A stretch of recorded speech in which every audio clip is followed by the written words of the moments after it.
Hello and welcome to Mission Alive. Let's go back into the story of our life in Papua New Guinea and talk about the time of the First World War.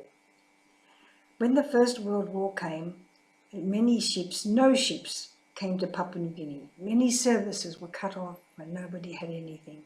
No food supplies arrived. All food supplies were being sent to Europe for the soldiers fighting in the Great War. So the sisters had to make a choice. They couldn't stay on Mule Island. They couldn't stay in the big centres. They'd have to go, they'd have to go bush and stay with the people because there were no supplies coming, so they'd have to live off the land.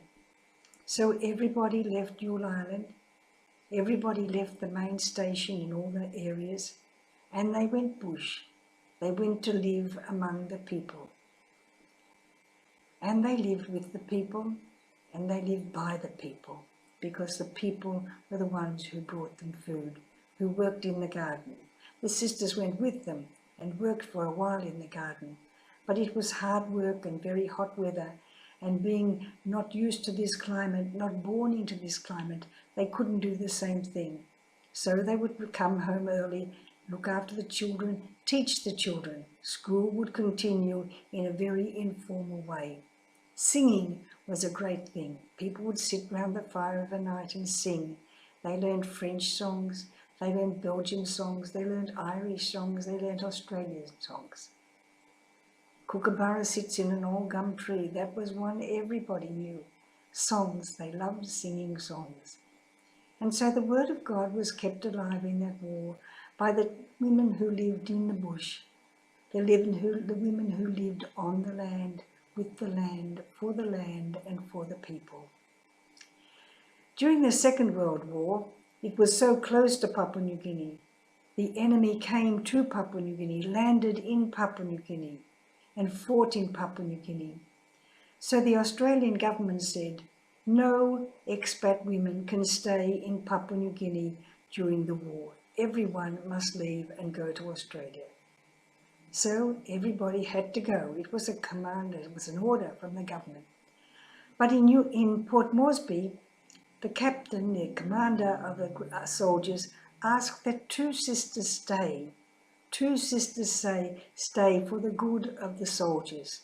They needed comfort, they needed counselling, they needed advice, they needed understanding.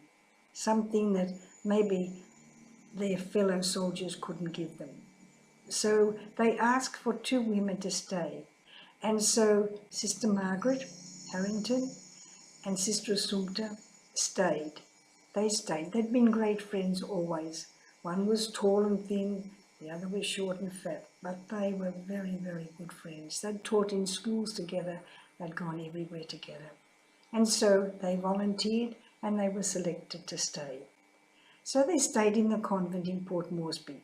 It was all blacked out, the windows were blacked out, it was only small, nobody could see the lights burning inside. And the soldiers were there, and soldiers who got sad and lonely because they didn't have any news from their families would come and talk to the sisters. The sisters would go to the army hospital and visit the soldiers that were sick, and they were always welcomed. They always had more than enough to do. Then, one night, there was an air raid. They had to get out. The soldiers had built a trench at the side of the house and told them, if anything happens, sister, if the siren goes off, you run out quickly and get into that hole. So here they were, lying in this trench. It was raining, so it was mud. So they had on their white habits, the long sleeve white habits that we wore in the early days. Sister Assumpta was so upset and so sad at what was happening. Look what's happening to us. How are we going to get these habits clean again? Sister Margaret Harrington was laughing and laughing at the silliness of the situation. But here they were, all dressed in these white habits and rolling in mud, waiting for bombs to fall when there would be more mud and even maybe blood. But bombs didn't come. So soldiers came along and helped them out of the ditch, and they were a bit like Margaret Harrington, ready to see the funny side of life. These two sisters, supposed to be white sisters in white habits, and they were black from head to toe. So they had to go inside.